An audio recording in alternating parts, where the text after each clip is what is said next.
Hello and welcome to yet another episode of Cybersecurity Hot Takes. It's me, your host, Reece Guida.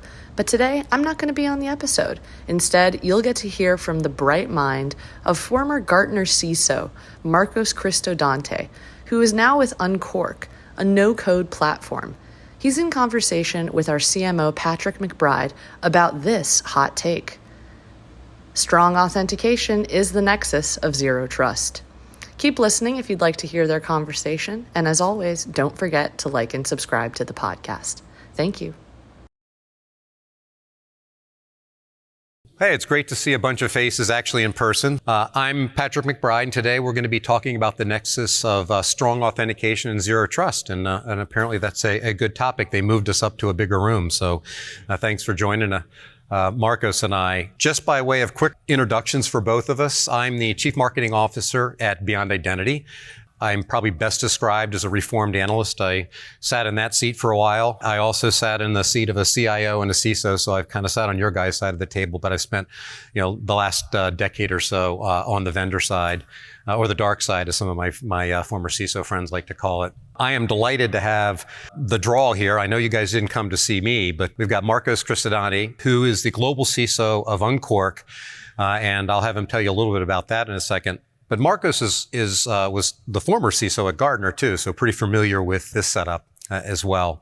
And I'll have Marcos do a little bit of introduction of himself and Unqork in a second. Just by way of introduction, I wanted to give you just 5 minutes in intro to what Beyond Identity is and does, and actually hit a couple of announcements. So we like to think of ourselves as the absolute strongest multi-factor authentication on the planet. So in our case, it's passwordless. And we couple that with what we think is really the best user experience. And those are two issues that we tried to solve, really put the security in MFA and make it super usable. And we'll come to this slide in a second. You can kind of think of us maybe as a FIDO solution on steroids. We leverage FIDO where we can. We've filled in a lot of the gaps for use cases that FIDO doesn't yet address. And then we've extended authentication to be not just user authentication, but also to the device authentication and device trust. So we include kind of all those things when we're talking about that. We do that really, kind of our core technology, and we'd be happy to talk to you about this at the booth, is cryptographically tying the user identity to the device. And that single thing gives us a couple of really interesting properties. First of all, with cryptographic certainty, we can know who the user is. And with cryptographic certainty, we can know that they're logging in with the device that we've authorized them to log in with. We don't stop there, though. We also check the device, a bunch of security posture settings, and make sure that that device meets your security policy before you let the device in. And that's an interesting side case that people don't always think about. Certainly understanding the device security posture is an important thing. But even, with traditional MFA, I can go to pretty much any workstation, say the hotel lobby computer, and log in, get my push notification or get my SMS code, and I'm off and running. We all know in cybersecurity that machine is likely malware infested. So, whether it's that or the coffee shop or any other thing. And then the same thing plays out, when we're talking about not just our workers, but also consultants and contractors that need to get into our environment. And we can't necessarily install all of the security controls there. So can we also have some evidence that the device security posture for that device is appropriate? So we do all those things for a combination of your workforce, so your employees, consultants, contractors, et cetera. We do that for the CIAM use case, the customer or consumer-oriented use case. And we actually do that for your DevOps teams as well. And there's some really interesting use cases in there that we'd love to talk to you about. Before I jump in and sit down with Marcos, I've got a couple of cool announcements that we've actually came out with today. First of all, we announced the general availability of our continuous authentication. So the things that I told you, high trust in the user, high trust in the device, and checking the device, we do that at every authentication. That's not continuous, not certainly in the way that Gartner defines it with CARTA and things that you might have read about. So now our cloud can pull that device at 10-minute intervals, check all those same dozens of security policy and security posture settings, and make sure that the device continues to meet the security controls throughout the day.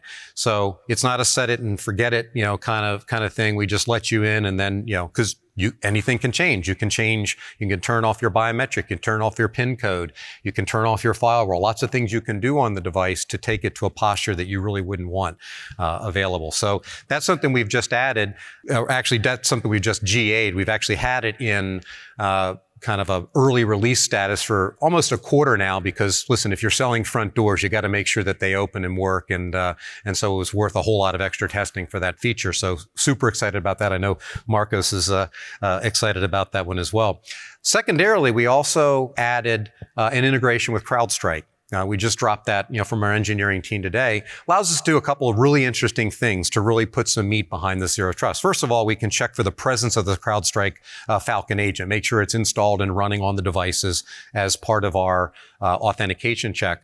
But we can also now check the Zero Trust score. Many of you may know that Crowdstrike agent is providing a Zero Trust score depending on the device, and we can pull that and leverage that in our policy engine, so you guys can set thresholds in making sure that the device is above the Zero Trust threshold that you want.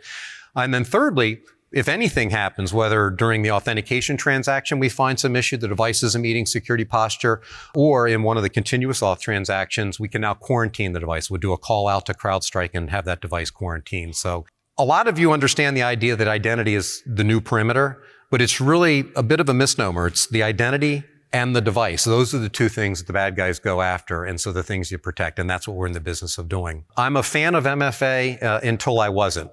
Traditional MFA was perfectly fine until it wasn't, and the issue is, right now, a lot of the MFA, the vast majority of MFA out there is insecure. I don't think a lot of your users jump up and down and say, I love grabbing my extra device, grabbing PIN codes out, hitting the push notification, all those kinds of things to log on.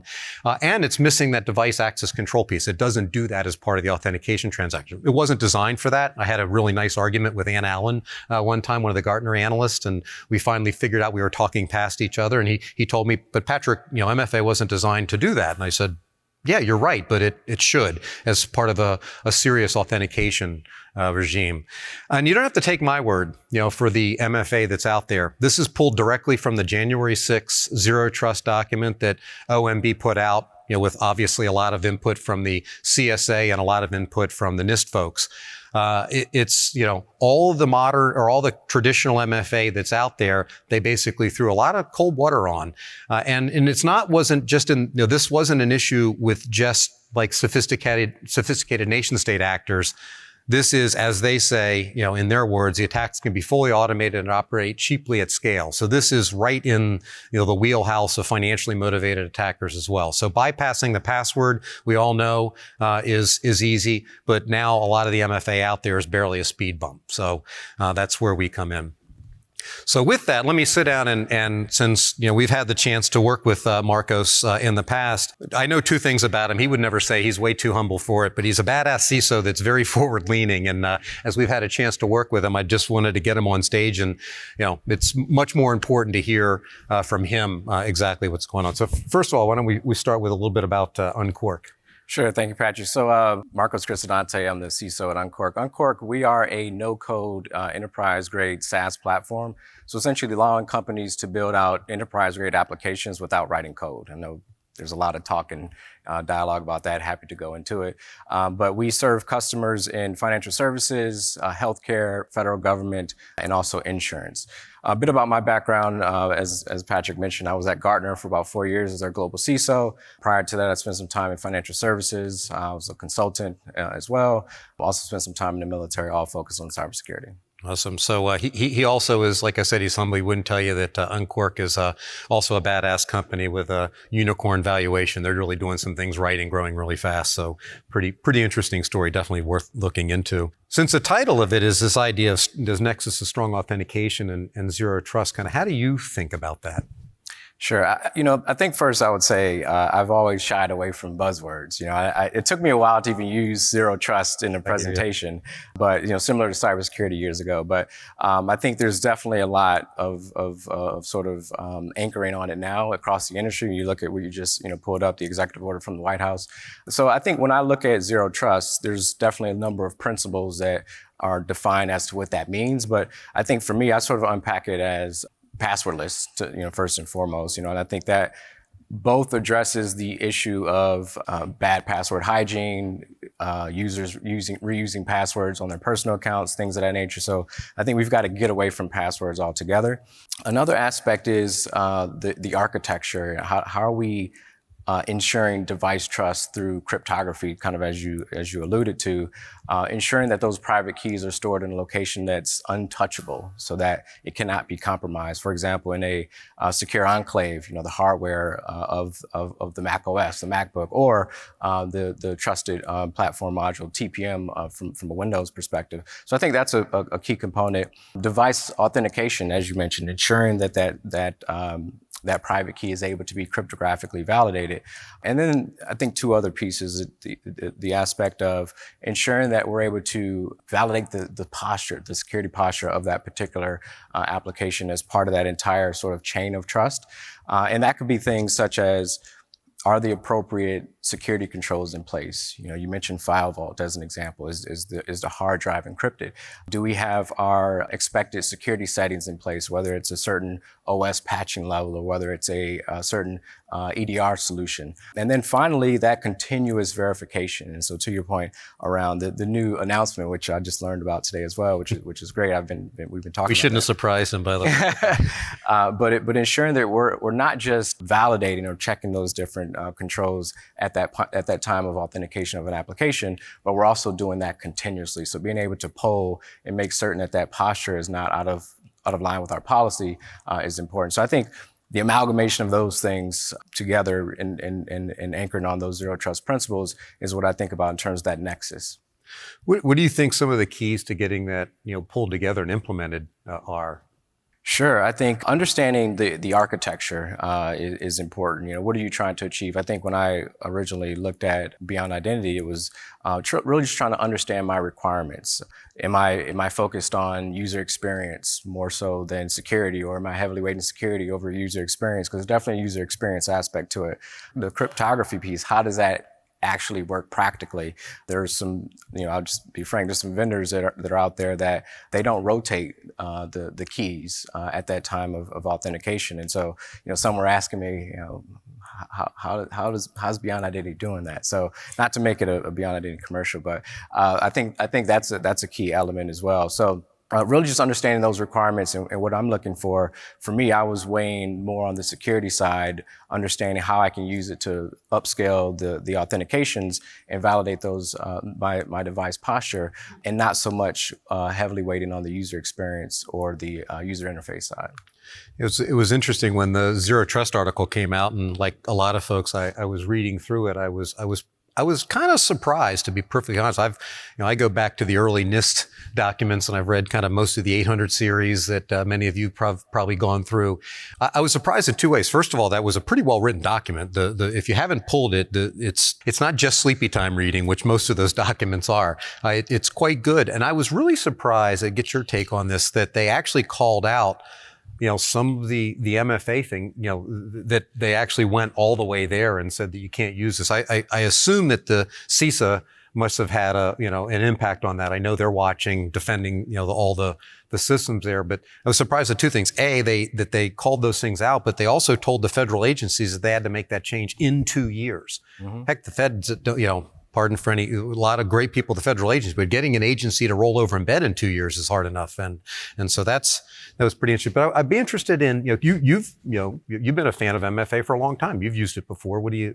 Sure. So the way I think about it is, MFA is table stakes today, in that, I think about it like health. You've got to eat your vegetables, but you can't just eat your vegetables to be healthy. You've got to also exercise and have other factors. Wait a minute, I got to exercise. You do. And so, but it's again, it's table stakes. And so I've actually been burned by MFA, in that you rely on it almost as a silver bullet, but users sometimes get an unprompted MFA push and they accept it. I'm sure that may have happened to others, but it's definitely happened to me. So you get that over reliance on it. And I think, again, it's good, but it's no longer enough. So for me, it's about ensuring that you're able to have that passwordless experience. You want to remove the need to use a password at all. But then again, validating that device from a device trust perspective, constantly authenticating that device and the security posture of it as well. So that way we're not relying on, what I think is kind of almost old school. It's not been that old, but almost old school traditional MFA at this point in time. Right. So, when you started looking around, what problem were you've mentioned a couple of those problems. We were trying to solve anything else. And you had also mentioned the kind of the edging towards higher security or user experience. How did those requirements look, for you when you were looking at that? Sure. I think for me, it's so Unqork, we're cloud native, we're remote first. And so all of our employees are wherever they live. I moved actually when I went to work at Unqork.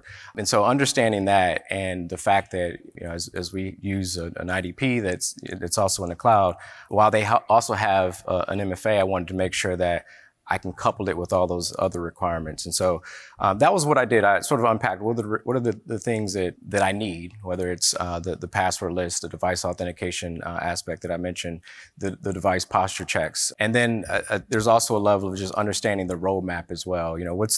What's the future looking like for that particular company? Are they thinking about things like continuous, verification? Are they, we talked about the cryptography piece as well. So another key component.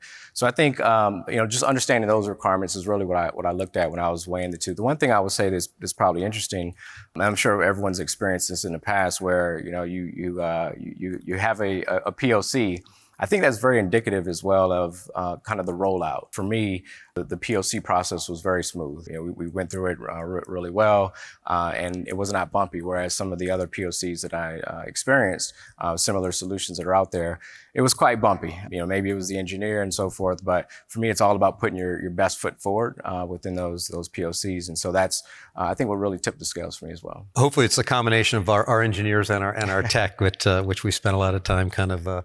That was one of our design principles. I mean, just to make it easy to implement and working with the IDPs and things like that, that had to be like, job 1, 2, and 3. It had to integrate with the rest of the tech stack. So I'm glad you actually found it to be true. What kind of caught your eye when you looked at a bunch of stuff? What really caught your eye about what we were doing, or that made us unique? I would say two things. One, the cryptography. I know I kind of mentioned that already, but that was a key piece. Again, there are other solutions that they use static keys as opposed to rotating those keys. Using that asymmetric encryption, cryptography was a big factor. So the security strength was a big component. The second component was integrations with security tools that I use from an EDR perspective, and so being able to make certain that particular solution was in place, and that the settings that I've set from a security perspective, from an OS perspective, from a patching load perspective, was also there as well. So a lot of flexibility from a policy standpoint. That was one of the biggest tipping points for me as well. How'd the implementation go? I asked him this question before because my dad's a lawyer. He says, don't ask any questions you don't already know the answer to. So this is Yeah, from an implementation perspective, my goal was about 90 days. So roll it out in about a quarter. We did run into some bumps from a reporting perspective. So ended up getting to about 90% in about 4 months. But overall, I was pleased with the rollout.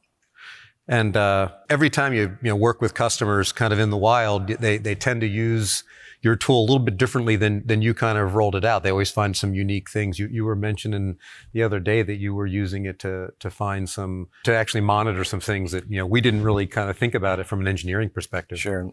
Yeah, I think that speaks to the policy and the flexibility of the policy. One of the things that I wanted to do was kind of turn everything on right away, meaning, is my EDR present? Do we have File Vault enabled? Because we're a Mac shop, so is that hard drive encryption in place, et cetera, et cetera. And so as part of that, I just said, hey, my technology team is telling me that all these controls are in place, and we've got metrics and so forth that are telling us that that's the case.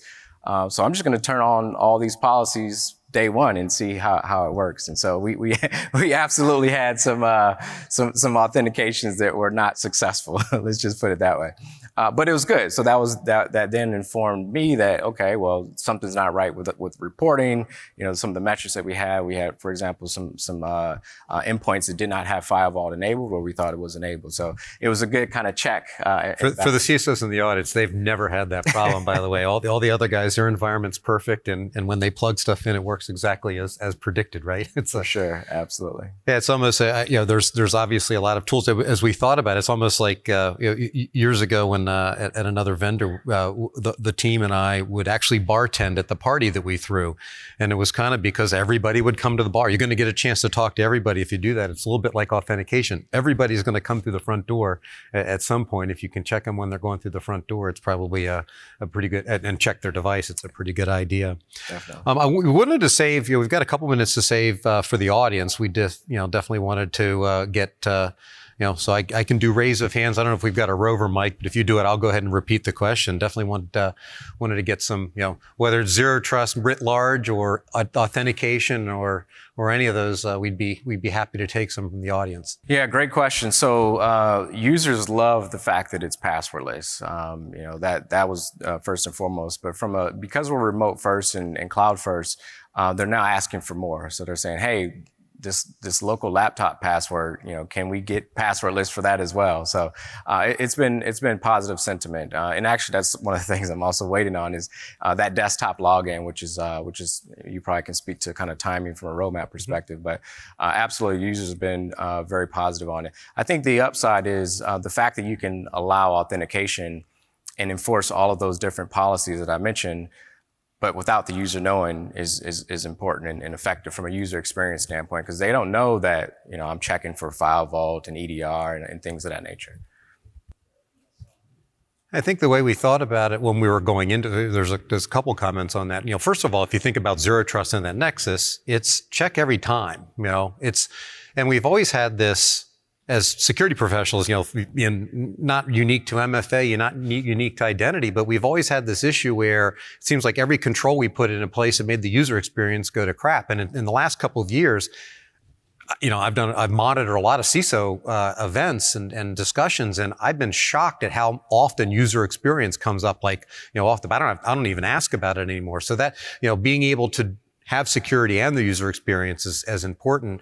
And in this way, thinking about it with zero trust, if people turn it off or your execs don't want to use the MFA that you've given them because it's just kind of a pain, they'll find other ways to get around stuff. And we know that our customers and our users are quite creative, and they'll either go around it, or if they're customers and it's not a workforce scenario, they just won't turn it on. I mean, think the traditional MFA token things are in the low 10, 15% implementation. The only place where you've got relatively high implementation of MFA is in financial services banks where they're requiring it, require you to turn it on. But, for most of the other applications, the user community just, avoids it because it's, so if you can solve that trade-off piece, you can do some really interesting things. I think that's generic to security. If we can, if we engineer user experience into all those things, and that's where we started. So, checking multiple factors. In our case, it's a biometric or a PIN code that's both stored in the TPM, as Marcos noted. And then that other factor, we actually do a cryptographic exchange. It's a public-private key crypto, kind of an exchange. So you don't actually have anything moving across the network that can be phished. Because that's the security part of it. A lot of the stuff you can either socially engineer somebody to do, as Marcos noted, and as a lot of CISOs noted to me, they've actually stories that I can't actually share, but the head of the CIO or the head of operations, getting a push during the dinner, meal and just saying, yeah, whatever, yes, and thinking one of his, employees is trying to get into something and he's just helping him out, and that didn't end well, obviously. Or any other codes. A lot of the codes you can either socially engineer or just phish. They're with a reverse proxy kind of thing. They're just easy to pull off the network. So, any other questions in the audience? Yep. Is your solution more geared towards the employees, internal employees versus external customers? Great question. So the question was, is ours geared more towards the internal employees or customers? We started with the workforce, the way that Marcos is using us, directly. But the platform is the same for the customer experience piece too. We launched, perfect honesty from the head of marketing, by the way. When we launched our SIAM, consumer product very early on purpose. We just wanted to get something out there and get a lot of feedback from people. And we learned very quickly. One of the things that, that we have in our platform, Marcos and the teams, they either send it out via, your MDM or software distribution kinds of tools. We have an agent that runs on each of the platforms that you're authenticating in from. That's how we can pull all those signals.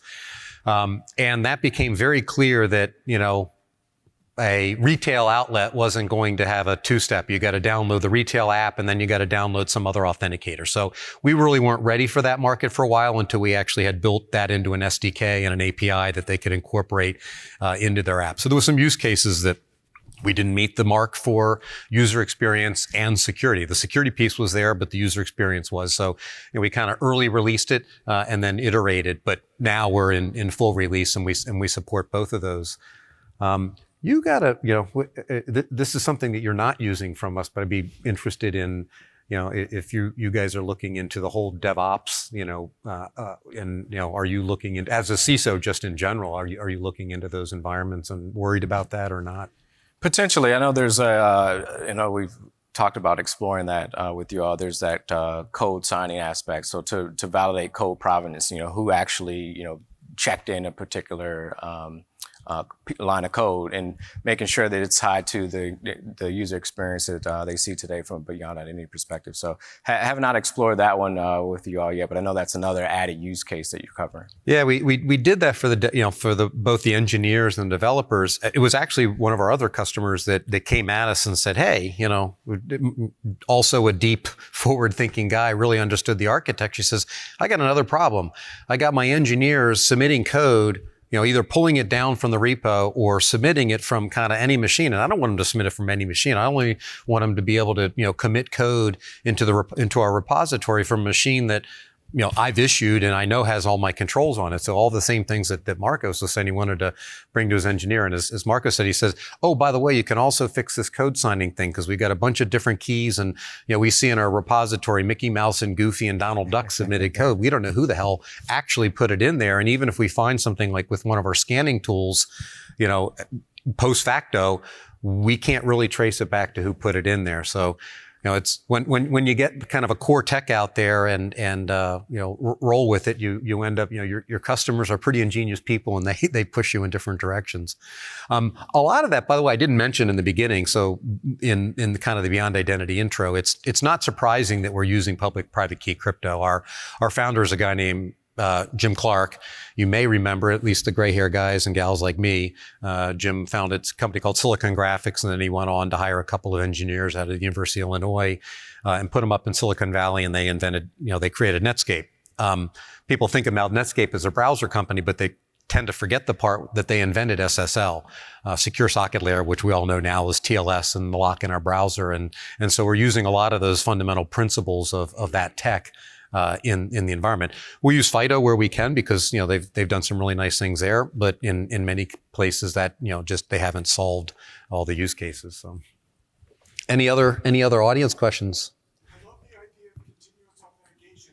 My question is, are you authenticating the device at a different rate than the user? Because I can see where a device might change every 10 minutes, but a user, unless he actually goes away, which he has to punch his pin every 10 minutes. It's they don't have to punch in their pin. I mean, but actually, let me say, that's by policy. If you want your user to punch in your pin into a step-up authentication every 10 minutes, you can do it. Not our recommendation. You're probably going to have the users coming at you with pitchforks. But yeah, we're taking mostly a look at the device security posture on a 10-minute basis and seeing if it still passes policy. I'll give you one really interesting use case, and this is some of the reasons they want it. Somebody logs in today, with their MacBook, like in your environment. They put their biometric on. We do the key exchange on the back end. So we've got those two factors, check the device and everything's hunky-dory. And then they turn their PIN code off, in the Apple console and leave the thing in a cab. probably a bad idea, right? Because now, not only they're already logged in, they've got access to all the cloud-based applications. So in 10 minutes, we'll check that device again, find out that it's, hey, somebody turned off their primary authentication, device-oriented authentication method, and then we can quarantine it or do what we need. But yeah, it's the concept is not trying to bug the user every 10 minutes. There's behavioral things that we can look at under the cover. So, travel and impossible travel and things like that also are user elements or user behavioral things that you want to look at. But a lot of that's the continuous pieces authenticated is revalidating the device still meets policy. They're waving at us saying we're at time. Oh, okay. Here we go. I'll take it up here. Come up. Thank you, everybody. Really appreciate it.